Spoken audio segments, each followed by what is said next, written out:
নমস্কার, বিটিএন নিউজে আপনাদের স্বাগত জানাচ্ছি। সঙ্গে রয়েছে আমি দেবাশিস সোম। বিস্তারিত খবরে যাব, তবে তার আগে দেখে নেব এই মুহূর্তের বিশেষ বিশেষ বিটিএন সংবাদ। শিলচর রামকৃষ্ণ মিশন সেবাশ্রমের শতবর্ষ সমারোহ উৎসবমুখর পরিবেশ শিলচরে। হাতি ঘোড়া পালকি ঢাকির দল নিয়ে শহরে বর্ণাঢ্য শোভাযাত্রা। শিলচরে বেলুর মঠের অধ্যক্ষ গৌতমানন্দজি মহারাজ। কেন্দ্রীয় স্বরাষ্ট্রমন্ত্রী অমিত শাহর উপস্থিতিতে নিখিল বড় ছাত্র সংস্থার ৫৭তম বার্ষিক সম্মেলনের যোগ মুখ্যমন্ত্রী ডক্টর হিমন্ত বিশ্ব শর্মার। আসাম বিশ্ববিদ্যালয়ের স্বাধীনতা সংগ্রামী বীর সম্বোধন ফাংলুর মূর্তি উন্মোচন করলেন রাজ্যের শিক্ষামন্ত্রী ডক্টর রনোজ পেগু। রাজ্য বাজেটকে বিজেপির ললিপপ বলে মন্তব্য শিলচর জেলা কংগ্রেসের। এবারের বাজেট ফের বঞ্চিত বরাক অভিযোগ কংগ্রেসের। এক মনজ্ঞ উদ্বোধনী অনুষ্ঠানের মাধ্যমে রূপমের ৪৪তম নরেশচন্দ্র পাল স্মৃতি সর্বভারতীয় বাংলা একাঙ্ক নাটকের সূচনা। এবারে বিস্তারিত বিটিএন সংবাদে। শিলচর রামকৃষ্ণ মিশন সেবাশ্রমের শতবর্ষ সমারোহে উৎসবমুখর পরিবেশ শিলচরে। হাতি ঘোড়া পালকি ঢাকের দল নিয়ে শহরের বর্ণাঢ্য শোভাযাত্রা সকালবেলা। শিলচরে পদার্পণ রামকৃষ্ণ মঠ মিশন বেলুর মঠের অধ্যক্ষ স্বামী গৌতমানন্দজি মহারাজ। শিলচর রামকৃষ্ণ মিশন সেবাশ্রমের সেবা ও আধ্যাত্মিক উন্নয়নের শতবর্ষ সমারোহকে কেন্দ্র করে তীর্থভূমিতে পরিণত হয়েছে শহর শিলচর। আজ রবিবার দুপুরে রামকৃষ্ণ মঠ ও রামকৃষ্ণ মিশন বেলুরের অধ্যক্ষ স্বামী গৌতমানন্দজি মহারাজ পা রাখেন রামকৃষ্ণ মিশন সেবাশ্রম শিলচর প্রাঙ্গণে। বিমানবন্দর থেকে গাড়িতে মিশন চত্বরে প্রবেশ করেন তিনি। সুদৃশ্য মন্দিরে স্বাগত জানানো হয় অধ্যক্ষ স্বামী গৌতমানন্দ মহারাজজিকে। স্বামী গৌতমানন্দ মহারাজ যখন প্রবেশ করছিলেন তখন সুশৃঙ্খলভাবে দুপাশে লাল পেড়ে শাড়ি পরে মহিলারা ও সাদা পোশাকে পুরুষ ভক্তকুল দাঁড়িয়ে তাকে উদ্দেশ্য করে ফুল খই ছড়িয়ে দেন। বিকেল থেকে ক্রমান্বয়ে বাড়তে থাকে ভক্তদের ভিড়। পা রাখার জায়গা নেই, কিন্তু কোনো বিশৃঙ্খলা নেই। গত কয়েকদিন থেকেই সন্ধ্যের পর দেশের সেরা শিলচরের এই দৃষ্টিনন্দন শ্রীরামকৃষ্ণের মন্দির তথা উপাসনা স্থল বাইরে থেকে দেখে মন ভরানোর জন্য উদ্বেল হওয়ার দুর্লভ চিত্র দেখা গিয়েছে। এদিকে আজ ভোর 4:30টায় বর্তমান মন্দিরে মঙ্গলারতির পর সকাল 6:30টায় শহরে অধিকাংশ নাগরিক প্রত্যক্ষ করেন বহু বছর স্মৃতিতে ধার রাখার মতো নজরকাড়া শতবর্ষ উদযাপনের শোভাযাত্রা। ছিল আরও বিভিন্ন কার্যক্রম।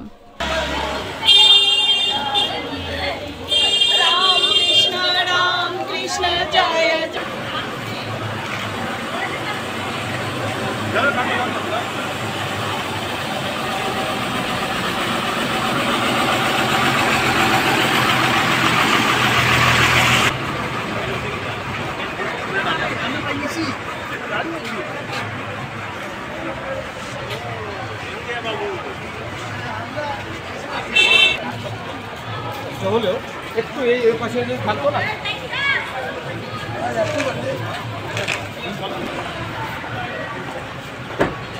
দিয়ে দিস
কেন্দ্রীয় স্বরাষ্ট্রমন্ত্রী অমিত শাহর উপস্থিতিতে নিখিল বড় ছাত্র সংস্থার ৫৭তম বার্ষিক সম্মেলনে যোগ মুখ্যমন্ত্রীর। বিহু এবং ঝুমুরের পর এবার বড় জনগোষ্ঠীর বাগরুম্বুকে বিশ্বমঞ্চে নিয়ে যাওয়ার পরিকল্পনা জানালেন মুখ্যমন্ত্রী ডক্টর হিমন্ত বিশ্ব শর্মা। কেন্দ্রীয় স্বরাষ্ট্রমন্ত্রী অমিত শাহর উপস্থিতিতে নিখিল বড় ছাত্র সংস্থার ৫৭তম বার্ষিক সম্মেলন অনুষ্ঠিত হয়। সম্মেলনে যোগ দেন মুখ্যমন্ত্রী হিমন্ত বিশ্ব শর্মা। এদিনের সম্মেলনে বক্তব্য রাখতে গিয়ে মুখ্যমন্ত্রী শর্মা বলেন, বিহু এবং ঝুমুরের পর এবার বড় জনগোষ্ঠীর বাগরুম্বাকে বিশ্বমঞ্চে নিয়ে যাওয়ার পরিকল্পনা রাজ্য সরকারের। চলতি বছরে অক্টোবরে গুয়াহাটিতে বাগরুম্বা নৃত্য একসঙ্গে প্রদর্শন করে বিশ্বব্যাপী এই বিস্ময়কর নৃত্যশৈলী প্রসারিত এবং জনপ্রিয় করার প্রচেষ্টায় ১০,০০০-এরও বেশি যুবক এবং মহিলারা অংশগ্রহণ করবে। বিটিআরে উচ্চশিক্ষা প্রসারের জন্য আরও সুযোগ সুবিধা প্রদানের পদক্ষেপ নিচ্ছে রাজ্য সরকার। উদালগুড়িতে বড়োল্যান্ড বিশ্ববিদ্যালয় ও মেডিকেল কলেজ নতুন ক্যাম্পাস গড়ে তুলতে যাচ্ছে সরকার, বলেন মুখ্যমন্ত্রী। তিনি আরও বলেন, आया हूं बोडोपा उपेंद्रनाथ ब्रह्मा जी के नाम से दिल्ली में एक बहुत बड़े रोड का नाम हमने बोडोपा उपेंद्रनाथ ब्रह्मा करने का निर्णय किया है और अप्रैल के प्रथम सप्ताह में आपके सभी नेता और सीएम असम की उपस्थिति में वहां पर उनका बस्ट भी लगेगा और वहां पर उनके नाम का भव्य तख्ती लगाने का काम भी हो जाएगा। भाइयों बहनों, ऑल बोडो स्टूडेंट यूनियन शिक्षा, सशक्तिकरण और विकास को आगे ले जा रहा है और मुझे कहने में बड़ा आनंद होता है कि आपसू से प्रयास से ही आज बोडो भाषा के माध्यम में 12वीं तक परीक्षा चल रही है और इसके कारण हमारी बोडो भाषा शेड्यूल में तो आ गई पर कई सालों तक जीवित रहेगी। ये महत्वपूर्ण आयोजन बोडोलैंड के अंदर स्थापित शांति का एक बहुत बड़ा संदेश। मुझे याद है 27 जनवरी 2020 को जब बीटीआर शांति समझौते पर हस्ताक्षर हुए, एक कांग्रेस पार्टी मेरा मजाक उड़ाती थी कि सब लोग रुक गए, ये बोडोलैंड में शांति नहीं होगी और ये समझौता मजाक हो जाएगा। भाइयों बहनों, आज समझौते की 82% शर्तों को आसाम सरकार और दिल्ली सरकार ने समाप्त कर दिया है, समाप्त कर दिया। অহা 3 বছৰৰ ভিতৰত ওদালগুৰিত এখন নতুন মেডিকেল কলেজ নিৰ্মাণৰ কামো আমি হাতত লম। শ্ৰদ্ধা ৰাইজ, ইয়াৰ উপৰিও প্ৰধানমন্ত্ৰী নৰেন্দ্ৰ মোদী ডাঙৰীয়াৰ নেতৃত্বত গেলেফু আৰু কোকৰাঝাৰৰ মাজত যি নতুন ৰেল লাইনৰ প্ৰস্তাৱ কৰা হৈছে, এই নতুন ৰেল লাইনটোৱে সমগ্ৰ বড়োলেণ্ডৰ আৰ্থ সামাজিক পৰিৱেশৰো সম্পূৰ্ণ পৰিৱৰ্তন কৰিব। আমি ইয়াৰ লগে লগে বড়ো অঞ্চলৰ বড়ো লোকসকলৰ সৰ্বাংগীন উন্নয়নৰ বাবে নিখিল বড়ো ছাত্ৰ সন্থাৰ লগত আলোচনা কৰি বড়ো মিডিয়ামক উচ্চতৰ মাধ্যমিক আৰু ইয়াৰ পিছত গ্ৰেজুৱেশ্যনলৈকে শিক্ষাৰ মাধ্যম হিচাপে নিৰ্মাণ কৰাৰ কামত আগবাঢ়িছো। কেইদিনমান আগতে অসম বিধানসভাত মই ঘোষণা কৰিছো যে আমাৰ বড়োলেণ্ড অঞ্চলৰ 35খন উচ্চ মাধ্যমিক বিদ্যালয়ক আমি মডেল হাইস্কুললৈ ৰূপান্তৰ কৰিম। আসাম বিশ্ববিদ্যালয়ে স্বাধীনতা সংগ্রামী বীর সম্বোধন ফাংলোর মূর্তি উন্মোচন করলেন রাজ্যের শিক্ষামন্ত্রী ডক্টর রনজ পেগু। রবিবার অসমের গৌরবময় ইতিহাসের এক স্মরণীয় অধ্যায় রচিত হলো। এদিন শিলচরের আসাম বিশ্ববিদ্যালয় উত্তরকাছাড় পার্বত্য অঞ্চল তথা বর্তমান ডিমা হাসাও জেলার মহান স্বাধীনতা সংগ্রামী বীর শম্ভুধন ফাংলোর ১৭৫তম জন্মবার্ষিকী যথাযোগ্য মর্যাদায় উদযাপিত হয়।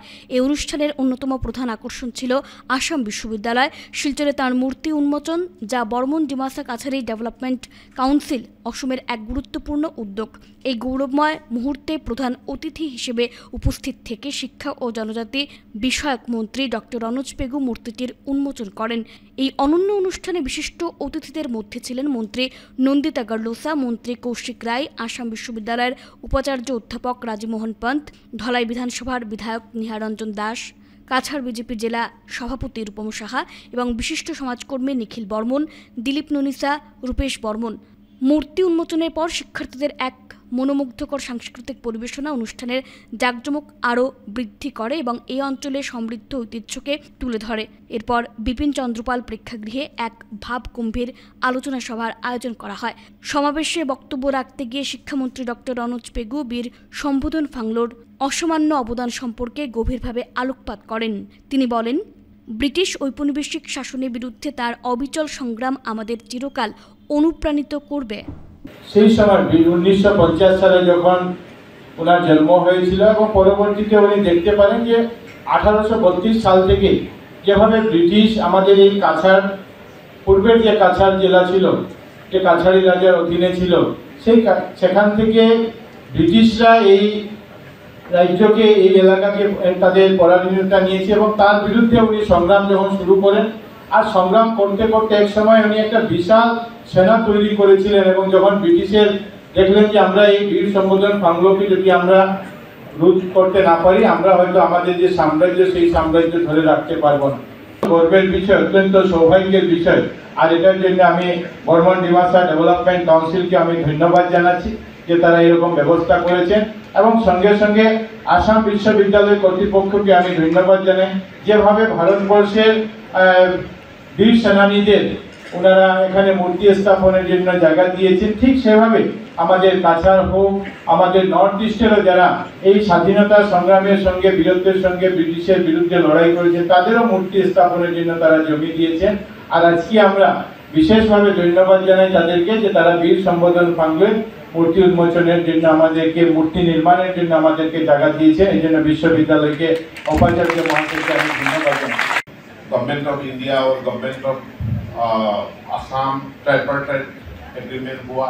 पहले डीएचडी का साथ दिलीप नोनिसा जी है, फिर डीएनएलएफ हुआ, डीएनएलएफ का साथ भी एक पीस एकॉर्ड हुआ। ये सब एकॉर्ड होने का बाद जो डिमा हासाओ का बाहर में, जो डिमा हासाओ और कार्बी आंगोलन का बाहर में जो डिमासा लोग है, यहाँ बर्मन कसारी बोलते हैं, हुजाई में डिमासा, बर्मन कसारी जो भी बोले, जो लोग हैं उन लोगों के डेवलपमेंट के लिए ये कुछ करना है। और एक काउंसिल बनाने का निर्णय लिया गया था ट्राइपार्टाइट पीस टॉक में, उसका भी सॉल्यूशन जल्दी होगा। सारे जो जितना संगठन है, ग्रुप से सबका बीच में मेरा सुझाव था कि आपस में आप लोग बातचीत करके एक कॉन्सेंसस डेवलप कीजिए कि सरकार को समस्या समाधान करने में आसान हो। साथ बात करूंगा और ये आउटसाइड 6 शेड्यूल एरिया जो बर्मन यानी डिमासा लोग हैं, उन लोगों का समस्या समाधान करने का और काउंसिल को एम्पावर करने का काम हम लोग जरूर करेंगे। वीर शम्भुधन फांग्लोनि खेला जिला सिपा बसाइन केसे मानिलाई बानि साबजां ओके नौले बा बांगलु मुच कबो दागलाई फांगला जिं कि मासाव नुलु गिबि जागा आबो ब्राहा जिनि जाबि बटुदम कोबो वीर शम्भुधननि हाजे बा बसाइन को मानिलाई बिस्तारा फ्यूचर दिरेबो खबर बमाई। हमारे यहाँ नेताजी सुभाष जी की मूर्ति के साथ साथ हमारी रानी ज्ञानजी की मूर्ति है और वीर टिकेंद्रजीत जी के जो हमारे सारे नॉर्थ ईस्ट के हीरोज हैं, और शम्भुधन जी की मूर्ति का अनावरण का काफ़ी समय से अपेक्षा थी और आज वो हमारा सपना पूरा हुआ। ये हमारे लिए बहुत बड़ा अवसर है। उनकी 155वीं उनका आज हम बर्थ एनिवर्सरी मना रहे हैं और ऐसे वीर जिन्होंने कि अंग्रेज़ों से लोहा लेते हुए अपने प्राणों का प्राणों को न्यौछावर किया, वो मैं कहूँगा कि नेताजी की मूर्ति हमारे पास है और शंभूधन जी की मूर्ति आज जो हुई है वो शंभूधन जी हमारे असम के नेताजी हैं, नेताजी सुभाष चंद्र बोस उनके बोलते हमारे असम के, और बहुत कम उम्र रहे 35 साल, पर मुझे लगता है एक कहावत है कि जीवन बहुत लंबा नहीं होना चाहिए, लंबा हो या ना हो, पर जीवन एक सफल जीवन होना चाहिए। রাজ্য বাজেটকে বিজেপির ললিপপ বলে মন্তব্য শিলচর জেলা কংগ্রেসের। এবারের বাজেটে ফের বঞ্চিত বরাক উপত্যকা, অভিযোগ কংগ্রেসের। 2025-26 রাজ্য অর্থ বাজেট নিয়ে রবিবার মুখ খুলল শিলচর জেলা কংগ্রেস কমিটি। এদিন দলীয় কার্যালয়ে আয়োজিত এক সাংবাদিক সম্মেলনে বক্তব্য রাখতে গিয়ে জেলা কংগ্রেস সভাপতি এবারের বাজেটকে শাসক দলের ললিপপ বলে মন্তব্য করেছেন। সভাপতি অভিজিৎ পাল এদিন জানান, 2025-26 অর্থ বাজেটে 2,69,000 কোটি টাকা বরাদ্দ করেছেন অর্থমন্ত্রী অজন্তা নেওগ এবং বাজেট পেশ করার পরের দিনই রাজ্য সরকার ঋণের জন্য আবেদন করেছেন। সব মিলিয়ে আসামে 2,08,356 কোটি টাকা ঋণ হয়েছে বলে জানিয়েছেন অভিজিৎ পাল। কিন্তু কংগ্রেস সরকারের শেষ বাজেটে রাজ্যে ঋণ হয়েছিল 45 কোটি টাকা। কিন্তু আশ্চর্যের বিষয়, সেই বিভাগের জন্য মাত্র 105 কোটি টাকা বাজেটে বরাদ্দ করা হয়েছে। বড়োল্যান্ড, কার্বি আংলং ও ডিমা হাসাও জেলার তুলনায় বরাক উপত্যকার জনসংখ্যা অনেক বেশি। 2021-22, 2022-23, 2023-24 অর্থ বাজেটের প্রসঙ্গ তুলে অভিজিৎ পাল জানান, বিগত দিনে যেসব প্রকল্প অনুমোদন করা হয়েছিল সেগুলোর মধ্যে একটি প্রকল্প এখনও শিলান্যাস বা বাস্তবায়ন করা হয়নি। শিববাড়ি রোডের এলিভেটেড করিডোর, শিলচর কালাইন জাতীয় সড়ক সংস্কার, শিলচর গুরুচরণ কলেজকে বিশ্ববিদ্যালয়ে উন্নীত করা, কেন্দ্রীয় কারাগারকে লক্ষ্মীপুরে স্থানান্তর করা, বরাক নদী খনন, মিনি সচিবালয় নির্মাণ ও শিলচরে মাল্টি মডেল লজিস্টিক পার্ক স্থাপন সহ বিভিন্ন প্রতিশ্রুতি দিয়েও কোনো কাজ করেনি শাসক দল বিজেপি।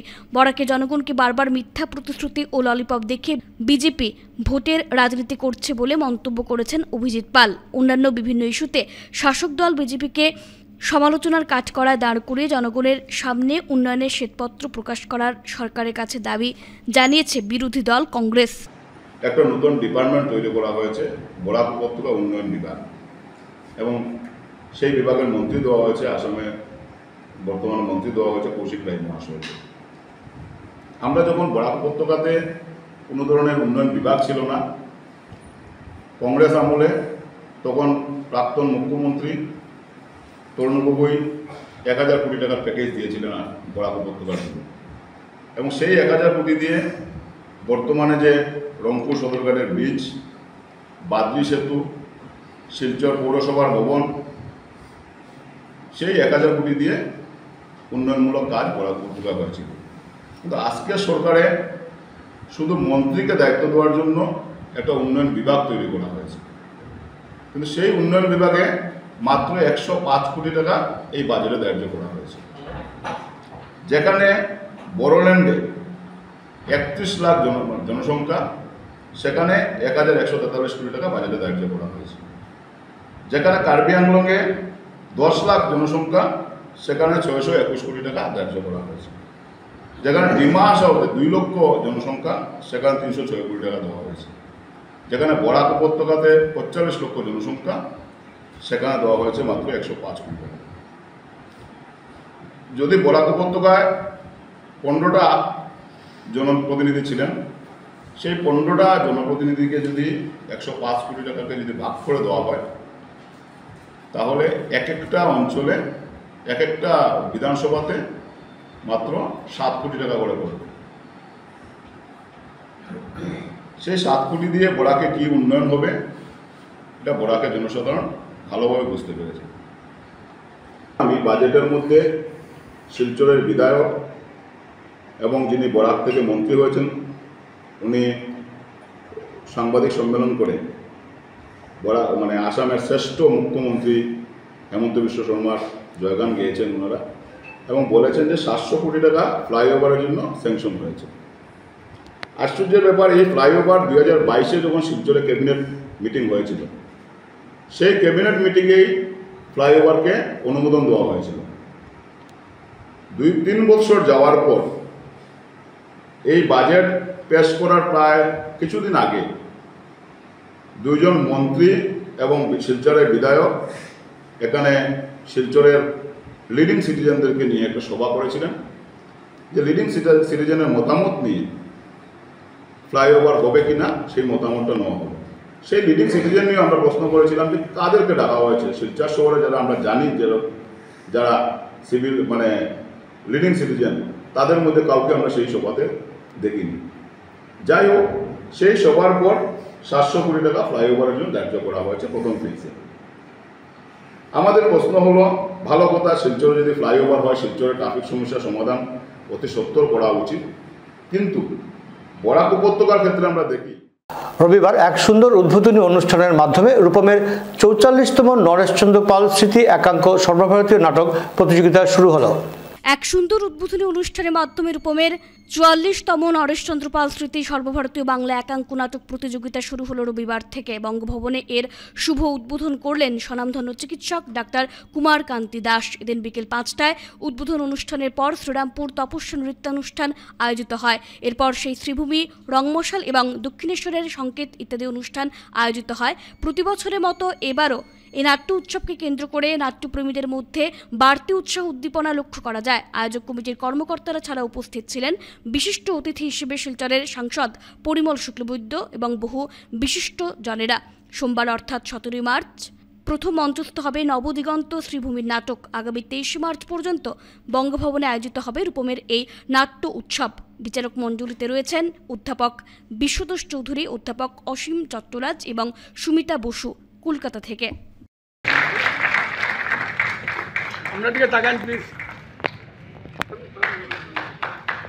করে নেব। আমি আমাদের রূপমের সাধারণ সম্পাদক নিখিল পাল মহোদয়কে বাংলা একাঙ্ক নাটক প্রতিযোগিতার উদ্বোধনী দিনে আমরা এই কবি এবং প্রাবন্ধিক তথা প্রবীণ সাংবাদিককে আমাদের প্রিয়জন অধ্যাপক বিশ্বতোষ চৌধুরী মহোদয় আসাম বিশ্ববিদ্যালয়ের বাংলা বিভাগ করব। বরণ করে নেওয়া হবে। বর্মনকে অনুরোধ করে রাখছি আমাদের করে নেব। নাট্য সম্পাদক সুভাষ বর্মনকেও পুনরায় অনুরোধ রাখলাম।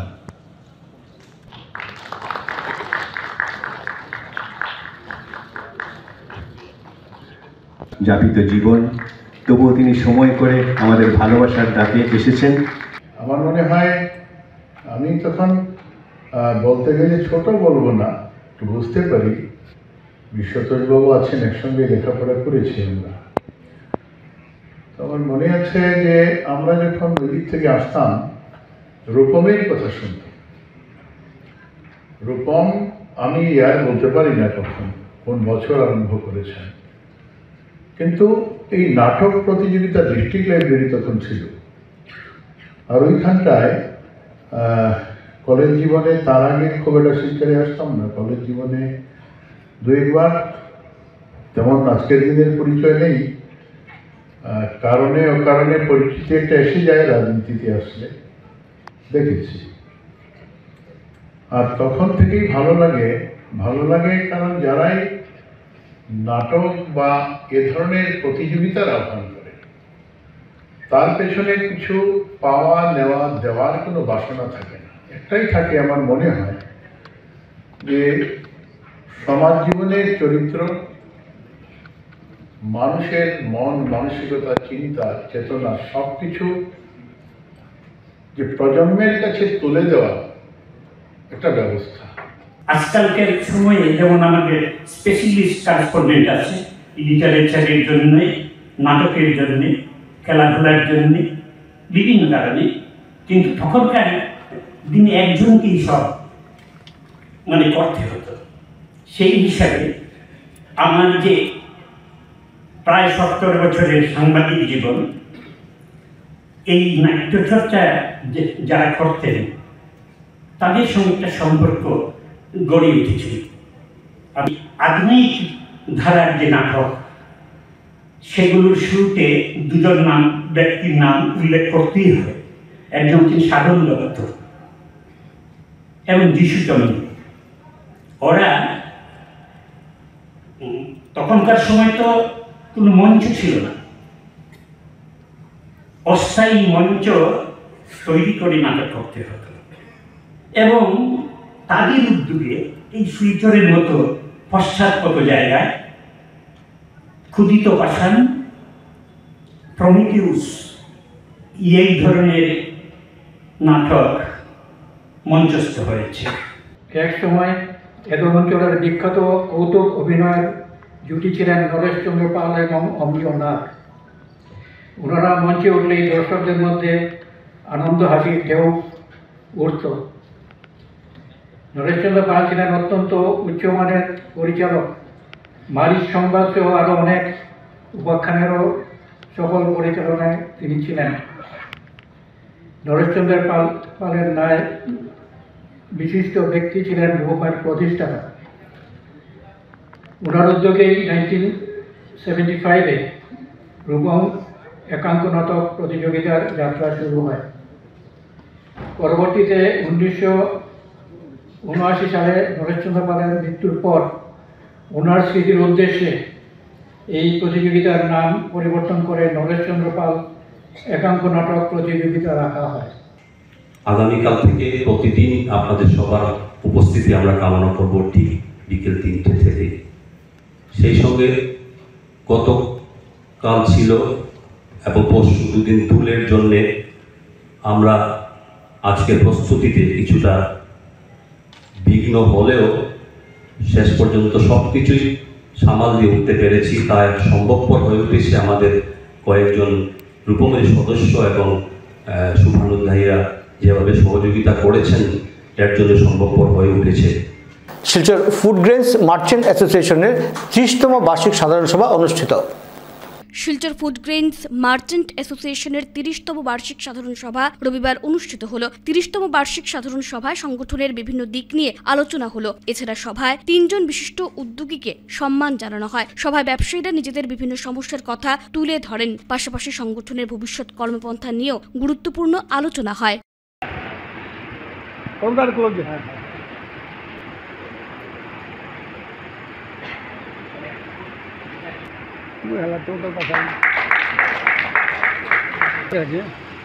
घूमना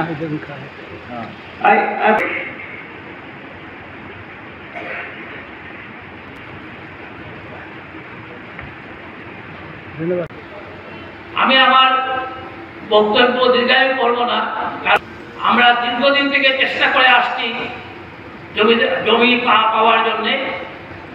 আজকের থেকে 3 বছর আগে আমাদের এখানকার এডিসি ছিলেন রাজীব বাবু, উনি আমাদের নিয়ে জমিও দেখিয়েছিলেন। তখনকার সময় যে জমি দেখিয়েছিলেন সেই জমি আমাদের মন মতো হয়নি, তাই আমরা ওখানে করতে পারিনি। কারণ আমরা যদি গ্রামের সাধারণ মানুষের জন্য কিছু করতে হয় তাহলে কম করেও একটা ব্যাক সাইড যদি হয় তাহলে সেটাতে আমরা করা আর না করা সমান কথা। আমাদের করতে হবে এটা ভালো স্পেসিফিক জায়গা দেখে, যেখানে হয়তো আমাদের অনেক বন্ধুরা আছে, অনেক আত্মীয় স্বজন আছে, অনেক আমাদের ফ্রেন্ড সার্কেলের অনেক আছে যারা বড় বড় কন্ট্রিবিউশন করবেন। বড় বড় কন্ট্রিবিউশন করে আমরা সেই ভবন বলুন আর নো লস নো প্রফিটই চালাবো। বা নতুনভাবে মানে কোনো বিজনেসে যোগদান করা খুব কম, এবং যখনই আমরা ওদের খবর পেয়েছি ওদের সঙ্গে যোগাযোগ করেছি।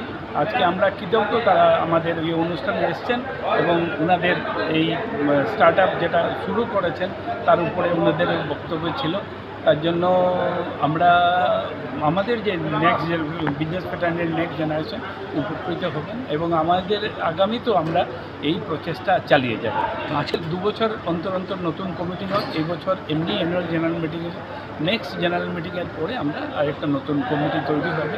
তারপরে আমাদের এই প্রেসিডেন্ট সেক্রেটারি করা আমাদের ব্যবসায়িক মানে সমুদায়ের কাজটা আমরা করেই যাচ্ছি। মেডিকেল নিয়ে কিছুটা মতন জায়গা চাইছি আমরা। হয়তো আজকে আমরা মিনিস্টারের সঙ্গে দেখা করব শ্রী কৌশিক রায় মহাশয়কে, এবং ওনাকে ছোট্ট একটা জায়গা দেওয়ার জন্য বলবো যে এখানে যারা রুগীদের সঙ্গে যারা আসেন মানে সঙ্গে যারা আসেন তাদের থাকার একদম সহজ মানে একটা ছোটোখাটো একটা প্রভিশন আমরা দিতে চাই এবং সুলভ মূল্যে। আসলে কি আশেপাশে যারা যেগুলো হোটেল বা হোমস্টে আছে অনেক কষ্ট পড়ে যায়। আগামী 22 এবং 23 মার্চ দুদিনব্যাপী শিলচরে মারোয়ারি সম্মেলন। আগামী 22 ও 23 মার্চ দুদিনব্যাপী শিলচরে মারোয়ারি সম্মেলনের 17তম প্রাদেশিক শ্রেষ্ঠ পূর্বোত্তর সম্মেলন অনুষ্ঠিত হবে। প্রথম দিনের উদ্বোধনী অনুষ্ঠান রংপুরের সাগরিকা রিসোর্টে অনুষ্ঠিত হবে। এক সাংবাদিক সম্মেলনে একথা জানান শিলচর মারোয়ারি সম্মেলনের সভাপতি মূলচাঁদ বৈদ, সম্মেলনের চেয়ারম্যান বুধমল বৈদ, মারোয়ারি সম্মেলনের সাধারণ সম্পাদক মদন রাঠি, সম্মেলনের সম্পাদক প্রদীপ সুরানা, মারোয়ারি মহিলা সম্মেলনের সভানেত্রী সুন্দরী দেবী পাটুয়া। তারা জানান শিলচরে মারোয়ারি সম্মেলনের 90 বছর হয়েছে, আর শিলচরে এই প্রথম মারোয়ারি সম্মেলনের প্রাদেশিক শ্রেষ্ঠ পূর্বোত্তর সম্মেলন অনুষ্ঠিত হবে। মারোয়ারি সম্মেলনকে কেন্দ্র করে কয়েকটি উপসমিতি গঠন করা হয়েছে। এই শ্রেষ্ঠ পূর্বোত্তর সম্মেলনে অখিল ভারতীয় মারোয়ারি সম্মেলনের রাষ্ট্রীয় সভাপতি শিবকুমার লোহিয়া, সম্পাদক কৈলাসপতি টুডি, পূর্বোত্তর সভাপতি কৈলাস কাবরা সহ দেশের বিভিন্ন স্থানের মারোয়ারি সম্মেলনের প্রতিনিধি দল উপস্থিত থাকবেন। তারা জানান শ্রেষ্ঠ পূর্বোত্তর সম্মেলনে 3 শতাধিক লোকের সমাবেশ হবে। इस अधिवेशन में हमारे राष्ट्रीय अध्यक्ष और राष्ट्रीय महामंत्री भी यहाँ आने की संभावना है उनकी, और जैसे कि हमारे अध्यक्ष महोदय ने बताया कि 300 डेलीगेट्स बाहर से आएंगे और हमारे समाज के करीबन यहाँ जितने भी लोग हैं वो सारे इस अधिवेशन में शिरकत करेंगे। कल्चर एक दूसरे का आदान प्रदान करेंगे। सिलचर में इसीलिए रखा गया है, 90 साल के इतिहास में ये पहली बार सम्मेलन रखा गया है ताकि यहाँ का जो कल्चर है वो पूरी भारतवर्ष में पहुँचाया जा सके और एक दूसरे का संवाद पूरे भारतवर्ष में पहुँचाया जा सके। 50 से ऊपर की संख्या है, सबका अच्छा जोश है, सब अच्छे से काम कर रही है। हम लोगों ने 4-5 काम किए हैं अभी मिलके सभी महिला शाखा ने, और सबने अपना उत्साह दिखाया, अच्छे से कार्य किए। और अभी एक कल जैन भवन में और करने जा रहे हैं, जैन महिला समिति के साथ में महिला शाखा सिलचर की भी वहाँ जाएगी और कुछ लोगों को बुलाया सम्मानित करने के लिए। तो एक प्रोग्राम और करने की इच्छा है, तो कल शायद पूरा 5 संपन्न हो जाएंगे। और आगे भी यही लग रहा है कि हमारी महिला शाखा बहुत आगे बढ़ेगी और कुछ करके दिखाएगी। धन्यवाद। जहाँ रहता है वहाँ के लोगों को अपना लेता है और उनके जितने भी सुख दुख में हमेशा उनके साथ कंधे से कंधा मिला के चलता है। और हमारी इस शाखा के सम्मेलन के एक ही उद्देश्य है, समाज सेवा। समाज चाहे कोई भी हो, हम कहीं भी, चाहे फ्लड हो, चाहे कोई भी आपदा विपदा हो, हम सबसे पहले वहाँ आप लोगों को हाजिर मिलते हैं। ये आप लोगों ने भी देखा होगा। और विस्तार से मारवाड़ी सम्मेलन के क्या कार्यक्रम है, क्या होने चाहिए, लोकल समाज के साथ में कैसे रहना चाहिए, किस तरह वो रह रहे हैं, क्या सुविधा है क्या असुविधा है, इसके बारे में विचार विमर्श होगा। वह सब लोगों को ये देखा आपस में मेलजोल भी बनाने के लिए क्या करना चाहिए। वह लोगों का जितने भी लोग बाहर जाएंगे उनमें आपस में परिचय वगैरह भी होगा कि कौन कहाँ रहता है, क्या करता है, क्या नहीं करता है, किसके साथ होगा, मेलजोल कैसे बढ़े और कैसे नहीं। तो ये सब बातें इस पर डिस्कस होती है। वह जैसे कि मूल जी ने बताया कि ये सम्मेलन जो है प्राय सारे स्टेट में होता है, आधे डिस्ट्रिक्ट में और ये प्रांतीय कार्यक्रम है। सिलचर में ये पहली तरह हो रहा है, तो जो लोग बाहर से आएंगे उनका स्वागत आदेश मेरे को बनाया गया है। तो इनमें उनकी सुविधा असुविधा वगैरह सारी हम लोग देखेंगे, कैसे उनकी मेहमानगिरी हम लोग करेंगे, उसका भी हम लोगों को चिंतन करना है ताकि हमारे सिलचर की बहुत बहुत प्रतिष्ठा हो। भाई हमारे लोग यहाँ के कैसे काम करते हैं। বনতারাপুরে অটো ও রয়্যাল এনফিল্ড বাইকের মুখোমুখি সংঘর্ষ, প্রাণ হারালেন এক অটোযাত্রী। কচুদরম থানা এলাকার আমরাঘাট বনতারাপুর রোডে গতকাল এক মর্মান্তিক পথ দুর্ঘটনায় সুমন দাস নামের এক যুবকের মৃত্যু হয়েছে। মৃত যুবকের বাড়ি কৃষ্ণপুর গঙ্গানগর জিপির গঙ্গানগর 7ম খণ্ড গ্রামে। জানা গেছে সুমন দাস একটি অটোরিকশায় করে আমরাঘাট বনতারাপুর রোড ধরে যাচ্ছিলেন। সে সময় বিপরীত দিক থেকে আসা একটি রয়্যাল এনফিল্ড মোটরসাইকেলের সঙ্গে অটোরিকশার মুখোমুখি সংঘর্ষ হয়। এতে ঘটনাস্থলে গুরুতর আহত হন সুমন। স্থানীয়রা তড়িঘড়ি তাকে উদ্ধার করে হাসপাতালে নিয়ে যান। এদিকে রাতে শিলচর মেডিকেল কলেজ হাসপাতালে চিকিৎসারত অবস্থায় তার মৃত্যু হয়। এদিকে দুর্ঘটনার খবর পেয়ে ঘটনাস্থলে পৌঁছে কোচুদারম থানার পুলিশ দুর্ঘটনাস্থল থেকে বাহন দুটি বাজেয়াপ্ত করে থানায় নিয়ে যায়। এই দুর্ঘটনায় মোটরসাইকেল চালকের কিছুই হয়নি বলে জানা গেছে। দুর্ঘটনার পরপর মোটরসাইকেল চালক ঘটনাস্থলে মোটরসাইকেল ফেলে পালিয়ে যায়। এই ঘটনায় সুমনের পরিবার সহ গোটা এলাকায় শোকের ছায়া নেমে আসে।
সুনাইর হজরত পীর ধামালি শাহ ও পরাণ শাহ মোকামে ইফতার মেহফিল অনুষ্ঠিত। সোনাই ধনীপুরের হজরত পীর ধামালি শাহ ও পরাণ শাহ মামুর মোকামে ইফতার মেহফিল অনুষ্ঠিত হল। সোনাই ধনীপুরের 10 নম্বর ওয়ার্ডের ঐতিহ্যবাহী হজরত পীর ধামালি শাহ ও পরাণ শাহ মামুর মোকামে রবিবার ইফতার মেহফিলের আয়োজন করা হয়। মোকামের কয়েকজন সেবক মিলে এই ইফতারের আয়োজন করেন। এতে এলাকার মানুষেরা সামিল হন। ইফতারের আগে বিশ্বশান্তি কামনায় ও মানবজাতির কল্যাণে বিশেষ দোয়া অনুষ্ঠিত হয়। পরে সারিবদ্ধভাবে সবাই একসাথে বসে ফলমূল সহ অন্যান্য খাবার খেয়ে ইফতার সারেন। এ নিয়ে মোকামের অন্যতম সেবক শাহাবুদ্দিন খান জানান, ঐতিহ্যবাহী এই মোকাম প্রায় 150 বছর পুরনো। পূর্ত সড়ক থেকে কিছুটা ভেতরে থাকা সবার নজরে পড়ে না এই মোকাম। স্থানীয় জনসাধারণ মোকামের উন্নয়নে চেষ্টা চালিয়ে যাচ্ছেন। মোকামের পরিকাঠামো উন্নয়নে সবার সাহায্য সহযোগিতা কামনা করেন তিনি। এছাড়া বক্তব্য রাখেন পুর সদস্য আনোয়ার হোসেন লস্কর সহ অন্যান্যরা।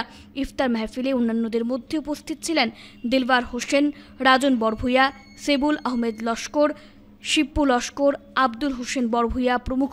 ভাই মিলিয়ে আমরা ইফতারের আয়োজন করছি। প্রত্যেক বছর আমরা এরকম করিয়া থাকি, তবে আজকু বেশ ভালো লাগে। মোটামুটি সারা টাইম মতো আজি সাহায্য সহযোগিতা যতক্ষণ করা লাগে গাঁও দেশের ভাই হিসাবে খরচ হয় না, তারা প্রায় সময় হয়। আল্লাহ শুক্রিয়া অলি হল রসিলায় আমরা বাই তাইলে আমরাও খুশি হই। আল্লাহ তারা অলি হল রসিলায় আমার টাকা কর্তা হিসাবে আরো যদিও মোকাম হিসাবে আমরা রাস্তার থাকি তোরা বিক্রি ওই হিসাবে আমরা মোকাম এমন একটা যেমন নাম চর্চা নাই আর কি। নমাজ কলমা রোজা খতম মিলাদ ও সময়ও আমরা অলি হলর আসলো আর কি। মোকাম তো আমরা ডোমিনোর রেকর্ড হিসাবে বা অলি হলর রেকর্ড হিসাবে এটা প্রায় 150-200 বছরের আগর তারা যুগ আছে, মানে ইন্তেকালের যে যুগ দেখু দেখা যায় আর কি। 150-200 বছর আগর ইফতার তো বাক্কা কয়েক বছর থেকে করিয়া নামকরা মুকাম আর পুরানা মুকাম। আর এখানে তো 8-10 বছর থেকে আমরা মানে ইফতার পার্টি হয়েছে। আজকে মানে সবাই মিলিয়ে আমরা গাঁওদের সবাই যে মিলিয়ে এক্সট্রা করছি, খুব মানে আমরা মানে মনটা মানে খুশি হয়েছে বা মুকামটা যাতে আরো মানে সামনের দিকে আরো উজ্জ্বল হইতো আর কি, মানে এটা আমরা ডিসিশন নিব। রাস্তাঘাট কিরকম মানে রাস্তাঘাট ওই যে মুকামটা মানে সুবিধা হয়। প্রয়াত হলেন শিলচর জানিগঞ্জের ধর্মপ্রাণ মহিলা মিলন বালা পাল। সুখ সর্বত্র। প্রয়াত হলেন শিলচর জানিগঞ্জের ধর্মপ্রাণ মহিলা মিলন বালা পাল। গত বৃহস্পতিবার রাত 11:40 এক বেসরকারি হাসপাতালে শেষ নিঃশ্বাস ত্যাগ করেন তিনি। বয়স হয়েছিল 81 বছর। উল্লেখ্য, প্রয়াতের পুত্র জেলা ক্রীড়া সংস্থার প্রাক্তন ইনডোর সচিব পৃথিশ পাল। মিলন বালা পাল রেখে গেছেন 3 পুত্র, ধৃতি পাল, পৃথিশ পাল, রণধীর পাল, 2 কন্যা রানী পাল ও বাণী পাল, নাতি টেবিল টেনিস খেলোয়াড় প্রিয়াংশু পাল সহ নাতনি ও গুণমুগ্ধদের।